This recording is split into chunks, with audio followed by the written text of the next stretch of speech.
शरद पूर्णिमा की आप सबको बहुत बहुत शुभकामनाएं। शरद पूर्णिमा की तरह ही आपके जीवन में खुशियों का प्रकाश चारों ओर फैला रहे। आपका धन धान्य कई गुना, अगली पूर्णिमा तक आपका धन धान्य कई गुना तक बढ़ जाए। इतना धनवान आप बने कि उस धन से दीन दुखियों की खूब सेवा करने लग जाएं। आपका हृदय ऐसे हो कि सदा दीन दुखियों के लिए आपके ये हाथ बढ़ते रहें और भगवान इतना दें आपको कि आप जितना दें वो कई गुना बढ़ता जाए, खत्म ही ना हो। भगवान आपको सुखी रखें। आज पूर्णिमा है, स्नान और दान की पूर्णिमा है। आज पूर्णिमा शरद पूर्णिमा है। आज कल भी थी, चांद कल भी आपने देखा। शरद पूर्णिमा इसलिए मनाई जाती है कि आज के दिन भगवान ने 5,500 साल पहले लगभग गोपियों के संग आज के दिन ही रास रचाकर उनसे मिले थे। मतलब भक्त और भगवान का मिलन आज हुआ था। आज के दिन ही भगवान से मिलने शंकर जी आए थे शिवलोक से, कैलाश से, गोपी बनकर। आज के दिन ही सारे देवता भगवान के उस रास मंडल में गोपी बनकर सम्मिलित होते हैं। आज के दिन ही भगवान कृष्ण बिहारी जी के हाथों में बांसुरी पधराई जाती है।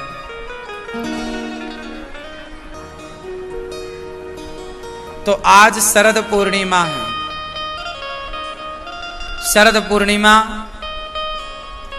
पूर्णमदः पूर्णमिदं पूर्णात् पूर्णमुदच्यते। भगवान कौन है? पूर्ण है। शरद पूर्णिमा है। अब यहां से सर्दी का मौसम स्टार्ट होगा। अब यहां से कौन सा मौसम? मौसम बदल रहा है। अब शरद पूर्णिमा आ गई, मतलब मौसम में परिवर्तन आ गया। अब गर्मी कम, धीरे धीरे धीरे धीरे दीपावली तक तो मौसम पूरा पूरा शीतल हो जाता है, ठंडा। आप सभी आए, सबका बहुत बहुत स्वागत गौरी गोपाल आश्रम में। सबको जय श्रीमन नारायण। मैं खुद अपनी बात करूं, छोटे छोटे बच्चे ना, छोटे छोटे बच्चे चींटियों को मारते रहते हैं बचपन में। छोटा बच्चा देखेगा चींटी जा रही, हाथ रख देगा, उसको मजा आता है छोटे बच्चे को। बोलो हाँ, आप भी छोटे थे ना, तो छोटे छोटे जो कीड़े पतंगे घूमते थे ना, उनको पकड़ के आप लोग मारते रहते थे। बोलो हाँ कि ना। अब बताइए, किसी को याद है कि आपने कितने जीव मारे हैं? किसी को याद हो तो बताओ। मुझे याद है कुछ कुछ, कि मैं बचपन में ऐसे गलतियों से अनजान था, कुछ था नहीं, चींटियों के ऊपर पांव रख दिया। तो ये सब पाप तो था, लेकिन जब समझ आती है तब तक वो पाप हो चुके होते हैं। जब तक समझ आती है तब तक हम लोग बहुत सारे पाप कर चुके होते हैं, जाने और अनजाने में। कितने जीव हैं।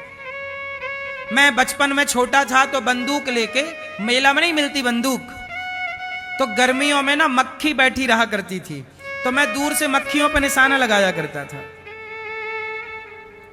बंदूक से। तो निशाना जाके सही लगे तो मक्खी मर जाए, और तब बड़ा मजा आता रहा, वाह निशाना सही लगा जाए।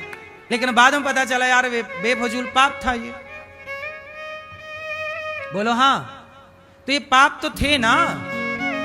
आप में से भी शायद बहुत लोग ऐसे हों जो बचपन में ऐसे पाप किए हो, क्योंकि नॉलेज तो होता नहीं है, ज्ञान होता नहीं। अब वो पाप हैं। अब देखो हम लोग वो पाप भूल गए। अब मैंने कितनी मक्खी मारी होंगी ये मुझे भी नहीं पता। मैंने कितने इस तरह की जीव हत्या की होगी मुझे ही नहीं पता। लेकिन वो भले ना पता हो, पर वो पाप है तो साथ में। वो जब मौका मिलेगा घुस जाएगा, और फिर मुझे लगेगा कि हमने तो कोई पाप किया नहीं, फिर हमें ये क्यों मिल रहा है। नहीं, कई बार आप लोग भूल जाते, भुलक्कड़ है ना हम लोग क्या हैं? भुलक्कड़ है, भूल जाते हैं। किया हमने, आपका दिल दुखाया और भूल गए। हमने आपको गाली दे दी, अपमान कर दिया और हम भूल गए। हम भूल गए, ईश्वर थोड़ी भूला है। आपने कई बार ऐसे शब्द कह दिए कि सामने वाला रो पड़ा, हाँ या ना? इतना कठोर कह दिया, क्या ये पाप नहीं था? पाप 3 जगह से होता है, मनसा, वाचा, कर्मणा। पाप कितनी जगह से होता है? 3 जगह से। मन से पाप होता है। जैसे मन से पाप क्या है? जैसे आपने किसी पुरुष को देखा और देख के ही आपका मन उसकी तरफ चला गया, वाह कितना सुंदर है, ये मुझे मिल जाता, तो ये आपने उसे छुआ नहीं पर मन तो चला गया, ये भी एक पाप है, ये मनसा पाप हो गया। पुरुष लोग स्त्री को देखते हैं, वाह कितनी सुंदर है, मन चला गया, ये भी पाप है। आप मानो ना मानो ये पाप है। आपने छुआ नहीं, आपने कुछ किया नहीं, आपने बोला भी नहीं कुछ, लेकिन आपका मन तो चला गया ना। पराई औरत में मन जाना पाप है, पराई पुरुष में मन जाना पाप है। अब गया मन, अब मन को कौन रोके? मन तो मन है, पर गया ना, वो पाप है, मनसा पाप। कौन सा पाप है वो? मनसा। दूसरा पाप होता है मनसा वाचा। वाचा मतलब वाणी से पाप। आपने बोल दिया, किसी को गलत बोल दिया, ये बूढ़े बैठे हैं, हमने बूढ़े का अपमान कर दिया, इन्हें जलील कर दिया, तो ये तो बेचारे चले जाएंगे, लेकिन इनका दिल दुख जाएगा। और जब दिल दुखेगा तो वो पाप किसे लगेगा कि मैंने अपमान किया ना आपका, मैंने आपको जलील कर दिया, तो वो अपमान का वाचा पाप हो गया। मैंने वाणी से पाप कर दिया, आपका दिल कहां से दुखा दिया। इसलिए मन से जो आप सोचते हैं वो भी पाप है। बोलो हाँ। अच्छा एक बात बताओ मेरी माँ, आप जितनी पत्नियां बैठी हैं बताओ, पराये पुरुष के बारे में सोचना भी एक पतिव्रता नारी के लिए पाप है या नहीं? बोलो बोलो, हाँ या ना? हमारे देश में पराये पुरुष के बारे में पतिव्रता नारी के सोचने में भी पाप लगता है, और आजकल लोग लिविन को भी गलत मानने को तैयार नहीं है। देख लीजिए जरा, लोग कहते हैं मेरी मर्जी, मैं किसी के संग रहूं, पराई औरत के संग रहें, पराये पुरुष के संग रहें। सोचिए हमारे यहां सोचना भी पाप है, तो छूना कितना बड़ा पाप होगा। और पराये पुरुष और पराई स्त्री के संग लिविन में रहना कितना बड़ा। लेकिन इसे आजकल कोई कानून कहता है, कानून इसकी इजाजत देता है। कानून अलग है, धर्म अलग है। धर्म इजाजत नहीं देता पराई नारी को देखने का, पर कानून इजाजत देता है। इसलिए देश कानून से चलता है, परंतु हमारा जीवन धर्म से चलना चाहिए। हमारा जीवन किससे चलना चाहिए? धर्म से। कौन बड़ा है? धर्म बड़ा है। पराई नारी को सूर्पनखा आई थी, क्या राम ने देखा? बोलो, क्या राम ने उसको देखा? बोलो, नहीं देखा।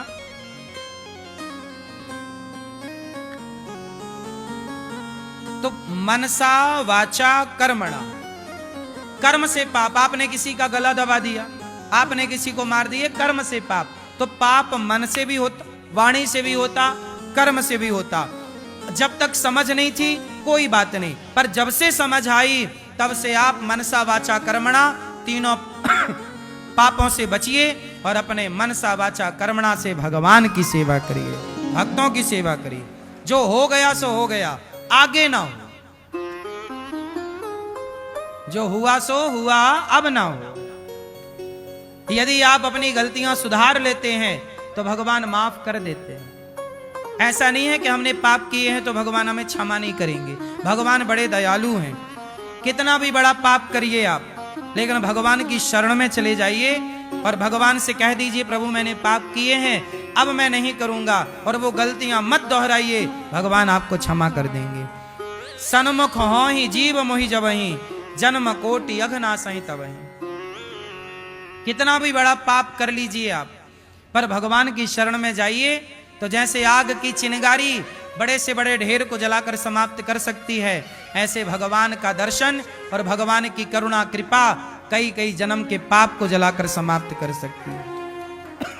इसलिए लोग भगवान की शरण में रहते हैं। रावण से यही तो कहा हनुमान जी ने कि तूने गलती की है सीता मां को चुरा के, तूने बड़े पाप किए हैं रावण, लेकिन राम इतने दयालु हैं कि एक बार तू चल शरण में, राम तुझे क्षमा कर देंगे। बोला कि नहीं हनुमान जी ने, जाके बल लवलेश ते जितऊ चराचर झारी, मैं उन राम का दूत हूं जिनकी नारी का तूने हरण किया। चल, अंगद जी गए समझाने कि राम बड़े दयालु हैं, रावण चल शरण में, यदि चला गया तो राम क्षमा कर देंगे। तो राम तो रावण को भी क्षमा करने को तैयार थे, लेकिन रावण शरण में गया ही नहीं। बोलो हाँ, राम जी रावण को क्षमा कर देते कि नहीं यदि रावण जाता तो? उत्तर दो, कर देते कि नहीं? यदि शरण में जाता तो राम तो रावण को भी क्षमा कर देते, पर रावण ने शरणागति ग्रहण करी ही नहीं।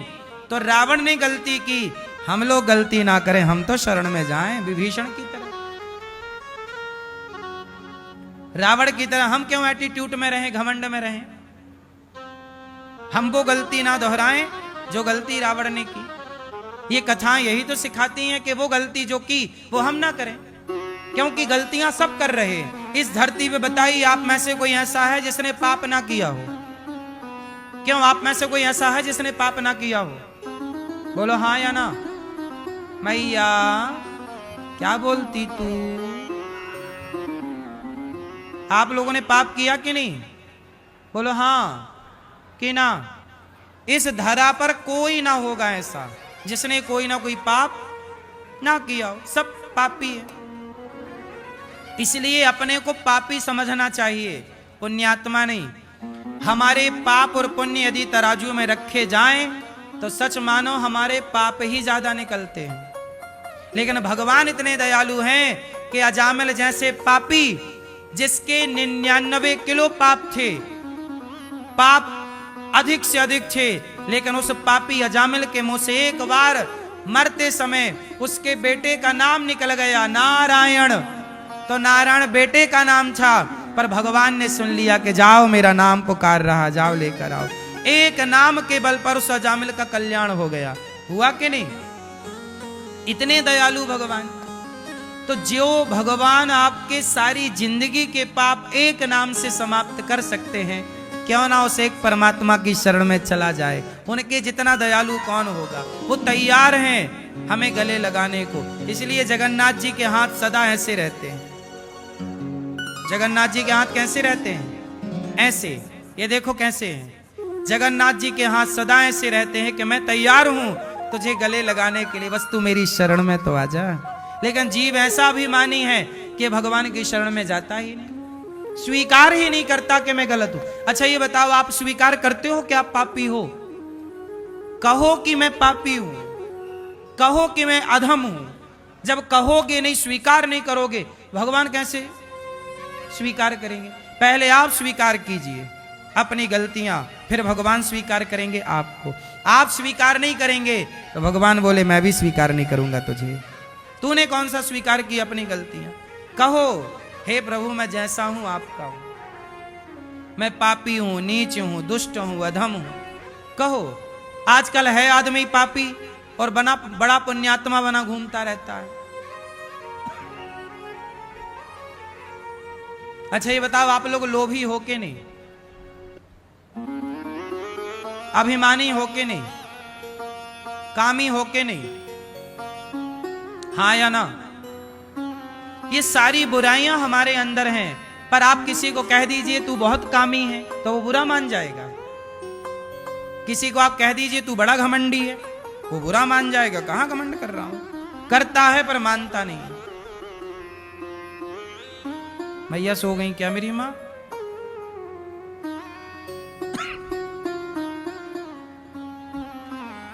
तो महाभारत किसकी गलती से हुआ? धृतराष्ट्र की गलती। क्या? राजा थे, न्याय नहीं किया। दूसरी गलती दुर्योधन की। दुर्योधन की क्या गलती है? जरूरत से ज्यादा लोभी नहीं होना चाहिए। लोभ इतना करो जितने की जरूरत है। अच्छा, लोभ अच्छी चीज है कि बुरी चीज है? बोलो, क्या है मैया? लोभ अच्छा है कि बुरा? क्या? जोर से क्या कह रही हो? बुरा है। आप बताओ भैया चश्मा वाले, लोभ अच्छा है बुरा है? बुरा। आप बताइए। बुरा। आप बताओ, लोभ अच्छा है बुरा है? बुरा। पीछे वाले भैया, लोभ अच्छा है कि बुरा है? बुरा। लाल मैया, बुरा। आप बताओ, लोभ अच्छा है कि बुरा है? लोभ अच्छा है, बुरा नहीं है। यदि लोभ बुरा होता तो भगवान लोभ बनाते क्यों? लोभ करना अच्छा है, पर किसका लोभ करें? सत्संग का लोभ करिए, नाम जप का लोभ करिए, कथा का लोभ करिए, दान पुण्य करने का लोभ करिए। भाई लोभ के पॉजिटिविटी भी तो है, नेगेटिविटी भी है, तो पॉजिटिविटी भी तो आप एक एंगल से क्यों देखते हैं? दूसरा पहलू भी तो है। लोभ बुरा नहीं है, यदि उसका यूज सही किया जाए तो लोभ अच्छा है। मुझे लोभ है, मुझे लोभ है, मुझे लोभ है कि मैं एक ऐसा स्कूल बनाऊं जहां कक्षा 1 से 12वीं तक बच्चों को मैं निःशुल्क पढ़ाऊं, सीबीएसई बोर्ड की शिक्षा दूं और शिक्षा के साथ संस्कार दूं। मुझे लोभ है कि मैं बच्चों को पढ़ा लिखा के इस देश के संस्कार उन तक पहुंचाऊं। ये लोभ सही है कि गलत है? आपको अपने बच्चों को पढ़ाने का लोभ है, मुझे भी लोभ है कि मैं 5-7 हजार बच्चों को हर साल तैयार करूं, शिक्षा भी दूं और संस्कार भी दूं, सीबीएसई बोर्ड का स्कूल बनाऊं। मैं बनाने जा रहा हूं, आपका आशीर्वाद रहा तो मैं सोच सकता हूं, बाकी आगे हरी इच्छा। तो मुझे लोभ है कि मैं ये काम करूं। बताओ, ये लोभ सही है कि गलत है? लोभ सही है। यदि यूज, अब लोभ गलत कब